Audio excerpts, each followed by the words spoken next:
નમસ્કાર મિત્રો, આજે આપણે 10 અને 12મા ધોરણમાં ખાસ કરીને 10th અને 11th 12th ની અંદર ગ્રામરની અંદર જે WH ક્વેશ્ચન્સ પૂછાય એની આપણે ડિસ્કસ કરવાની છે. તો સૌપ્રથમ તમે જોઈ લો કે WH ક્વેશ્ચન છે એમાં કયા કયા WH ક્વેશ્ચન્સ પૂછાય છે. તો પહેલું છે હુથી પ્રશ્ન બનાવીએ ત્યારે કર્તા નીચે અંડરલાઈન આપ્યું હોય ત્યારે હુથી પ્રશ્ન બનાવવાનો છે અને કર્તા કાઢવાનો, અને ખાસ કરીને કર્તા છે શરૂઆતમાં હોય છે.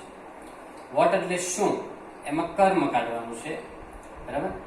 વેન એટલે ક્યારેથી પ્રશ્ન પૂછે ત્યારે સમય નીચે અંડરલાઈન કરેલી છે ત્યારે વેન થી પ્રશ્ન પૂછવાનો. સમય મોટા ભાગે ઇન, ઓન કે એટ થી શરૂ થાય તો એ સમય દર્શક શબ્દો નીચે અંડરલાઈન હોય કાઢીને વેન થી પ્રશ્ન પૂછવાનો. વેર થી પ્રશ્ન પૂછો એટલે ક્યાં સ્થળે. વેન એટલે ક્યારે એટલે કયા સમયે, અને વેર એટલે ક્યાં એટલે કયા સ્થળે. તો એ સ્થળ બતાવે છે, અને સ્થળ પણ એટ, ઇન કે ઓન થી મોટા ભાગે શરૂ થાય સ્થળનું નામ, તો એ તમારે શબ્દો કાઢી નાખવાના. આ બેમાં વેન અને વેરમાં જે અંડરલાઈન આવશે એ તો તમને ઇન, ઓન કે એટ થી જ આવશે, પણ સ્થળ નીચે અંડરલાઈન હોય તો વેર થી બનાવવાનું, સમય નીચે અંડરલાઈન હોય તો વેન થી પ્રશ્ન બનાવવાનો. પ્રશ્ન પર તમને આપેલા છે, મતલબ કે ઓપ્શન તમને આપેલા હોય છે, તમારે એમાંથી ફાઇન્ડ આઉટ કરવાનો હોય છે કે ABCD માંથી કયો લખવાનો છે. બોર્ડની એક્ઝામ આવે 10મા 12મા બંને માટે, ત્યારે તમારે બોર્ડની અંદર આ પ્રશ્નમાં ABCD લખવાનું, બાજુમાં આન્સર પણ લખવાનો, 4 ઓપ્શન લખવાની જરૂર નથી, બાજુમાં આન્સર લખવાનો, અને છેલ્લે પ્રશ્ન ચિહ્ન કરવાનો, ક્વેશ્ચન બનાવવાનો છે એટલે છેલ્લે પ્રશ્ન ચિહ્ન કરવાનો. અને ત્યારે અને પ્રશ્નને આડાવડા નહીં કરવાના, ત્યારે તમને એક માર્ક મળે. અને નહીતર મોટા ભાગના વિદ્યાર્થીને આવડતું હોય છતાં માર્ક્સ એમાં ગુમાવે. ખાલી ડાયરેક્ટ ABCD કરે તો એના માર્ક્સ ગુમાવે છે. એટલે ખાલી ABCD નહીં, બાજુમાં ક્વેશ્ચન જે સિલેક્ટ કરેલું છે એ લખવાનું છે, અને છેલ્લે પ્રશ્ન ચિહ્ન પણ કરવાનું છે. પછી હાવ એટલે કેવી રીતે, એમાં પ્રક્રિયા નીચે અંડરલાઈન હોય તો હાવ થી પ્રશ્ન પૂછવાનો. વાય એટલે શા માટે, એમાં કારણ દર્શક શબ્દ નીચે અંડરલાઈન હશે. ખાસ કરીને એ વાક્ય છે બીકોઝ થી ચાલુ થશે, જે અંડરલાઈન છે ને એ બીકોઝ થી ચાલુ થાય, અથવા 2 + V1 થી ચાલુ થાય તો વાય થી પ્રશ્ન પૂછવાનો. પણ 2 + V1 છે એ બીજામાં પણ આવી શકે ખરું, એવું નથી કે આમાં જ આવે 100%, બીજે પણ અમુક જગ્યાએ આવશે અમુક વાક્યમાં. તો એવું નહીં સમજવાનું કે આમાં જ આવે, પણ 2 + V1 થી અંડરલાઈન ચાલુ થાય ને ત્યારે 99% વાય આવશે. હુમ એટલે કોને, એમાં હિમ, હર ને ધેમ નીચે અંડરલાઈન આપ્યું હોય તો હુમ થી પ્રશ્ન પૂછવાનો. તમારે યાદ કેમ રાખવાનું કે ધેમ, હિમ એટલે હુમ યાદ રાખવાનું. શું યાદ રાખવાનું? ધેમ, હિમ એટલે હુમ, મ આવે એટલે મ વાળું બનાવવાનું છે. પછી હુજ એટલે હિજ, બરાબર. હવે અહીંયા ધેમ હતું તો અહીંયા ધેર આવ્યું છે, ધેર આવે એટલે હુજ, બરાબર. જો ધેમ હોય તો હુમ હતું, તો ધેર આવે એટલે હુજ લેવાનું. હર બે જગ્યા આવે છે, એને તમે બે રીતે યાદ રાખી શકો. જો હર એટલે તેને હોય, તેને, હર એટલે તો આ હર લઈ અને કોને સમજવાનું, તેને હોય તો કોને લેવાનું. અને હર એટલે તેનું, તેના, તેનો હોય, નો ની નું ના હોય, નો ની નું ના, બરાબર, નું અને ના. તો આનું પણ ગુજરાતી હુજ નું એવું થાય કોનું, કોના, કોનો, કોની.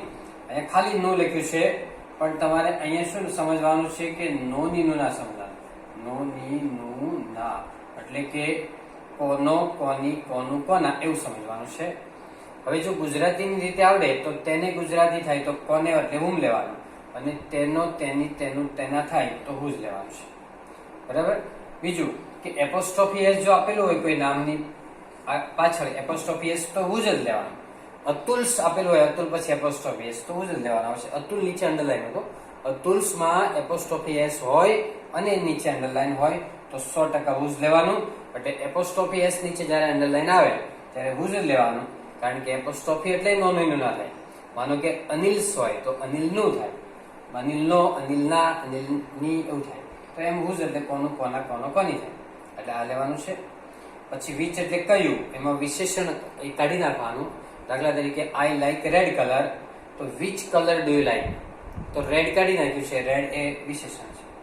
પછી હાઉ ફાર એટલે કેટલું દૂર, એમાં તમારે અંતર કાઢવાનું આવશે. પછી હાઉ લોંગ એટલે કેટલો સમય, એમાં તમારે સમય કાઢી નાખવાનો છે, બરાબર.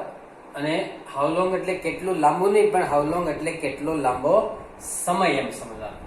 હાઉ મચ એટલે કેટલો, એ જથ્થો કાઢી નાખવાનો. હાઉ મચમાં શું કાઢવાનું, તમારે જથ્થો કાઢી નાખવાનો છે. પછી હાઉ મેની એટલે કેટલા, એમાં તમારે સંખ્યા કાઢવાની છે, બરાબર. હવે આની વાક્ય રચના છે, બે વાક્ય રચના છે, મોસ્ટ ઇમ્પોર્ટન્ટ છે, યાદ રાખજો મિત્રો, કે WH ક્વેશ્ચન હોય, બરાબર, એના પછી શું આવે, તો પછી ક્રિયાપદ આવે. WH પછી પ્રશ્ન છે એટલે is, am, are, was, were, have, has, had. Model auxiliary એટલે can, could, shall, should, will, would, may, might, must. આમાંથી કોઈ પણ એક WH પછી તરત આવે. કેટલાક WH પછી નામ આવે, એના પછી આવે. દાખલા તરીકે હાઉ મેની બોયઝ, તો હાઉ મેની પછી બોયઝ આવે ને, પછી આ લાગુ પડે. વિચ કલર, તો વિચ કલર પછી આ વાક્ય રચના લાગુ પડશે. તો હાઉ મેની, હાઉ મચ, ઘી અને what, sorry, how many, how much અને વિચ, આમાં નામ આવી જાય પછી આ વાક્ય રચના લાગુ પડશે. બાકીના બધામાં સીધી લાગુ પડી જાય WH પછી તરત જ. આ એક વાક્ય રચના થઈ, અને આ બીજી વાક્ય રચના છે. બીજી વાક્ય રચનામાં WH પછી ડુ, ડઝ કે ડીડ આવે, કર્તા અને મૂળ ક્રિયાપદ આવે. હવે અહીંયા ખાસ ધ્યાન રાખવાનું કે મૂળ ક્રિયાપદ છે ને એ આવવું જોઈએ, નહીતર પછી રોંગ પડશે. અહીંયા ડુ, ડઝ, ડીડ સાથે મૂળ ક્રિયાપદ જ આવવું જોઈએ, નહીતર તમારું સેન્ટેન્સ રોંગ પડે. એટલું યાદ રાખવાનું, બરાબર. છેલ્લે પ્રશ્ન ચિહ્ન આવવું જોઈએ. શું આવવું જોઈએ છેલ્લે? પ્રશ્ન ચિહ્ન આવવું જોઈએ. હવે તમારે આ વાક્ય રચનામાં કેવી રીતે છે કે પહેલા તમને સેન્ટેન્સ આપી દે, એનો પ્રશ્ન બનાવવાનો હોય, તો તમારે 4 ઓપ્શનમાંથી એક સિલેક્ટ કરવાનું છે. હવે આપેલું જે સેન્ટેન્સ છે એમાં મૂળ ક્રિયાપદ હોય તો ડુ થી પ્રશ્ન બનાવો. આપેલા સેન્ટેન્સમાં એસ કે ઈએસ લાગેલો હોય તો ડઝ થી પ્રશ્ન બનાવવાનો. આપેલા સેન્ટેન્સમાં ભૂતકાળનું ક્રિયાપદ હોય તો ડીડ થી પ્રશ્ન બનાવવાનો. અને કરતા પછી મૂળ ક્રિયાપદ આવે એવું સેન્ટેન્સ તમારે સિલેક્ટ કરવાનું. પણ આ ડુ, ડઝ, ડીડમાં જ મૂળ ક્રિયાપદ આવશે. આ પહેલી વાક્ય રચના છે ઇઝ, એમ, આર, વોઝ, વેર વાળી, એમાં મૂળ ક્રિયાપદ નહીં આવે. ક્રિયાપદ આવશે પણ એમાં આઈએનજી આવે, V3 પણ આવે, મૂળ પણ આવે એમાં, બરાબર. ખાસ કરીને હા, આઈએનજી પણ આવશે, V3 પણ આવશે અને મૂળ ક્રિયાપદ પણ આવશે. એવું ક્રિયાપદ આવશે એમાં પહેલી વાક્ય રચનામાં. આમાં તો મેઇન વર્બ એટલે કે મૂળ ક્રિયાપદ જ આવશે, બરાબર. તો આ રીતે હું તમને સેન્ટેન્સની પ્રેક્ટિસ કરાવું છું. એમાં ધ્યાન રાખો મિત્રો, તમે થોડા સેન્ટેન્સ. હેલો ફ્રેન્ડ્સ, તો હવે આપણે એક્ઝામ્પલ જોઈએ છે કે અંડરલાઈન કરેલો છે ભાગ એ આન્સર આવે એ રીતે તમારે ક્વેશ્ચન બનાવવાનું છે. પછી નેક્સ્ટ વિડીયોઝની અંદર હું તમને ઓપ્શન આપીને ઓપ્શનમાંથી સિલેક્ટ કરતા શીખવાડીશ. પરંતુ અહીંયા વાક્ય રચના પ્રમાણે તમે કરશો એટલે પછી ઓપ્શનમાં તમને સરળ પડશે. અને પછીનો જે વિડીયો આવશે એમાં 4 ઓપ્શન આપીશું. 4 ઓપ્શન આપીને પછી એમાંથી હું તમને સિલેક્ટ કરતા શીખવાડીશ. હવે અહીંયા છે કે હી ઇઝ અ સ્ટુડન્ટ, તે વિદ્યાર્થી છે. તે વિદ્યાર્થી કોણ છે? આપણે શું પ્રશ્ન પૂછવાનો, વિદ્યાર્થી કોણ છે? તો શરૂઆતમાં કર્તા આપેલો હોય, કર્તા, તો હંમેશા વુ થી પ્રશ્ન બનાવવાનો કરતા હોય. અને કર્મ હોય ને, કર્મ અને અંડરલાઈન હોય શરૂઆતમાં અહીંયા, તો વોટ થી પ્રશ્ન બનાવો. શરૂઆતમાં સજીવ એટલે કે ક્રિયા કરી શકે એવો કરતા હોય તો વુ થી પ્રશ્ન બનાવવાનો. અહીંયા ક્રિયા ન કરી શકે એવું નામ હોય અને અંડરલાઈન હોય તો વોટ થી બનાવવાનું. દાખલા તરીકે એક્ઝામ ડિસ્ટર્બ્સ મી એમ હોય, એક્ઝામ ડિસ્ટર્બ્સ મી, તો વોટ ડિસ્ટર્બ્સ યુ આવે, વોટ ડિસ્ટર્બ્સ યુ એ રીતે. તો હી ઇઝ અ સ્ટુડન્ટ છે તો આપણે એમ કરવાનું કે હુ ઇઝ અ સ્ટુડન્ટ, છેલ્લે પ્રશ્ન ચિહ્ન કરવાનું, બરાબર. હુ માં તો બહુ નિયમ નહીં યાદ રાખવાનો. હુ માં છે સીધું જ આ અંડરલાઈન ની જગ્યાએ હુ મૂકીને જોડી દેવાનું, મોટા ભાગે એ રીતે આવે. કોઈક વાર આવું મૂળ ક્રિયાપદ હોય તો એસ કે એસ કરવાનું આવી શકે, બરાબર.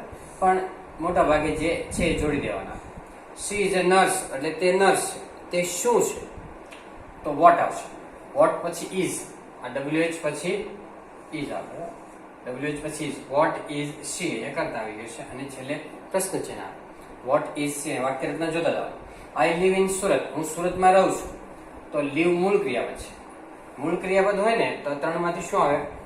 તો ડુ આવે. આ ભૂતકાળમાં આવે, SKS માં આવે અને મૂળ ક્રિયાપદમાં આવે. અને ક્યાં રહું છું? તો સુરતમાં, તો આ કાઢી નાખવાનો આવે. તમે ક્યાં રહો છો? સામેવાળા એમ છે તો વેર, ક્યાં રહો છો એટલે where. Do you live, where do you live. આ વાક્ય રચના પ્રમાણે કરવાનું, where do you live. He has a lunch at 12:30 PM. તેને 12:30 PM લંચ છે એટલે કે અથવા તો 3:30 લંચ લે છે. તો અહીંયા હેઝ આવ્યું છે બરાબર. હેઝ આવે ને તો WH પહેલા તો ક્યારે લંચ લેશે એટલે વેન થી પ્રશ્ન આવે. વેન સમય છે. વેન પછી હેઝ આપેલું છે ને એટલે હેઝ બેઠું લઈ લેવાનું. When has he a lunch. When has he a lunch. જો when has he a lunch પછી અહીંથી અંડરલાઈન ચાલુ કરવાની એટથી બરાબર. એટલે એની વજે time. They go to school to learn. તેઓ શીખવા માટે સ્કૂલે જાય છે. શા માટે સ્કૂલે જાય છે? તો શીખવા એટલે ટુ લર્ન. ટુ કે બીકોઝ પછી જો આપેલો હોય તો વાય થી પ્રશ્ન બનાવવાનો. હમણાં જ મેં તમને બતાવ્યું હતું એ રીતે. શા માટે તો વાય. WH મૂળ ક્રિયાપદ છે. આ મૂળ ક્રિયાપદ હોય ને તો તમારે શું કરવાનું? WH પછી ડુ લેવાનું. તો why do they go to school. Do જેમાં આવે ને એમાં સેન્ટેન્સ બેઠું જ લખવાનું, ખાલી અંડરલાઈન કરી નાખવાનું કે why do they go to school. Why do they go to school. પહેલા વાય ડુ લખી અને પછી આ બેઠું લખવાનું they go to school. February has 28 days. એટલે ફેબ્રુઆરીમાં 28 દિવસ હોય છે. તો આપણે એમ પૂછીએ કે કયા મહિનાને 28 દિવસ હોય છે? તો ક્વેશ્ચન કેવી રીતે બનાવવાનો કે which month has 28 days. Which month has 28 days એમ બનાવો. કયા મહિનાને એટલે મંથ એક ઉમેરવું પડે. ક્યારેક આ રીતે બાકી જ ઉમેરવું પડશે બરાબર. Which month has 28 days. Anil can walk fast. Anil ઝડપથી દોડી શકે છે. અનિલ કેવી રીતે દોડી શકે છે? કેવી રીતે એટલે હાવ આવે. હાવ પછી આ મોડલ ઓક્ઝિલરી છે કેન જેવું. તો હાવ કેન અનિલ વોક. કેવી રીતે ચાલી શકે છે? તો હાવ કેન અનિલ વોક. બરાબર. પ્રશ્નચિહ્ન કરવાનું છે. This is Rupa's pen. એટલે આ રૂપાની પેન છે. તો આ કોની પેન છે? એપોસ્ટ્રોફી એસ આવે ને એમાં હંમેશા whose થી પ્રશ્ન બનાવવાનો. શેનાથી? whose થી. તો whose pen is this. whose પછી નામ લેવાનું એટલે whose pen is this. આ પેન કોની છે?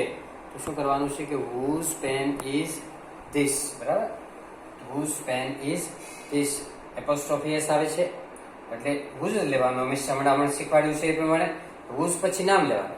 whose pen is this. જો whose pen is this. બરાબર.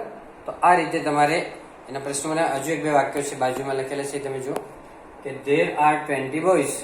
20 છોકરાઓ છે. કેટલા છોકરાઓ છે? તો how many boys.